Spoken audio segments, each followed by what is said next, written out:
S'il vous plaît, nous cherchons Sir Fitzherbert. Vous le trouverez, par là-bas. Bienvenue à Tissington.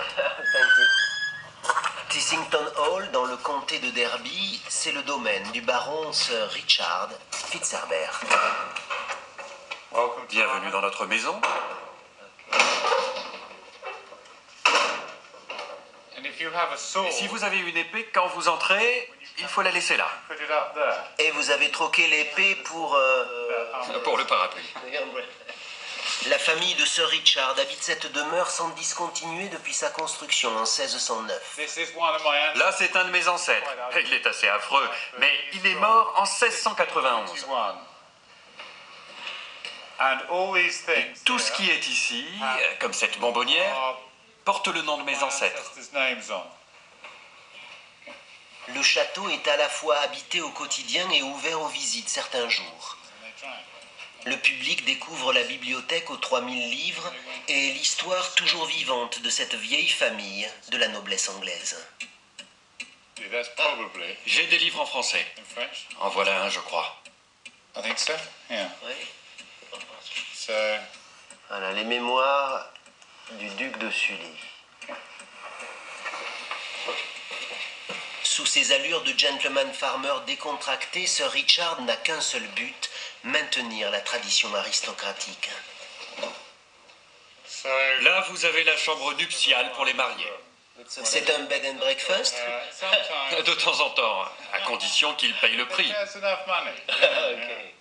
La location pour un mariage coûte plus de 10 000 €. Avec 61 pièces, 48 cheminées, l'entretien du château revient en moyenne à 220 000 € par an. Et pour comprendre le financement, il suffit de faire le tour du propriétaire. Sir Richard possède tout le village de Tissington, 800 hectares, une quarantaine de maisons, une dizaine de commerces, des fermes qui payent un loyer, survivance de ce qu'on appellerait en France l'Ancien Régime. Et si vous le vendiez, vous seriez riche? Extrêmement riche. Mais je ne veux pas le faire. Ce domaine est dans ma famille depuis 500 ans. Et j'entends bien le conserver intact. Un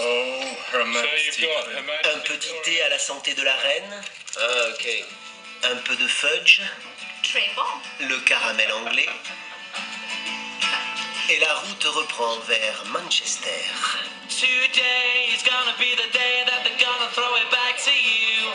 Nous rock'n'roulons sur les pas d'une autre tradition anglaise qui fait chanter et danser le monde depuis 50 ans.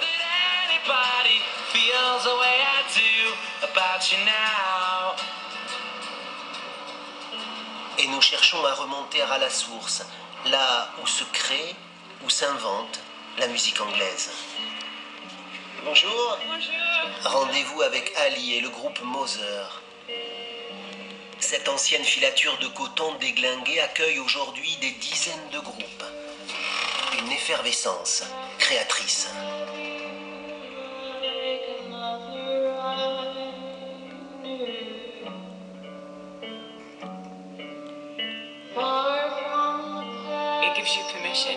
On se sent le droit d'être artiste, de repousser les limites, être à l'avant-garde, parce que tant de gens l'ont fait avant nous. Notre culture encourage ce qui est nouveau.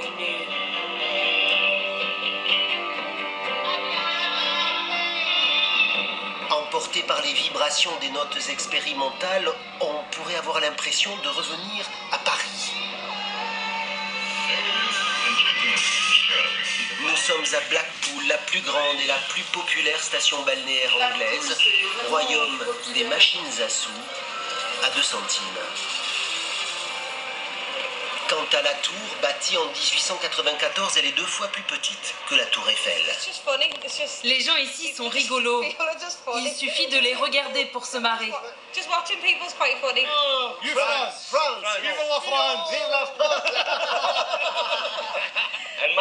Mon chanteur favori, c'est Jacques Brel. The Port of Amsterdam. Can you sing it? In the port of Amsterdam, where the sailors all meet, there's a sailor who eats only fish heads and tails.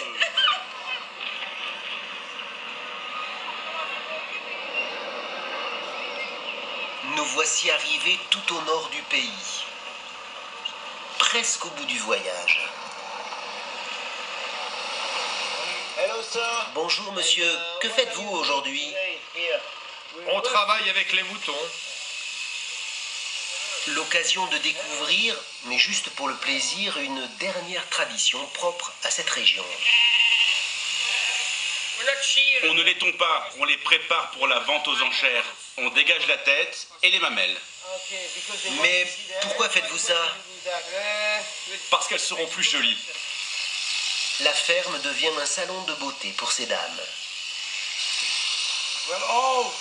Ces brebis, on les appelle greyface, tête grise. C'est une race du nord de l'Angleterre et du Yorkshire. La principale attraction du secteur se trouve le long de cette route. Un mur construit il y a près de 2000 ans par les légions romaines de l'empereur Adrien pour repousser les barbares celtes, pictes et calédoniens, ancêtres des Écossais.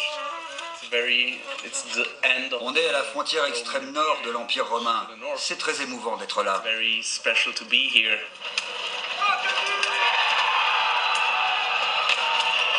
Curieusement, la bataille qui se rejoue ressemble à un match de rugby.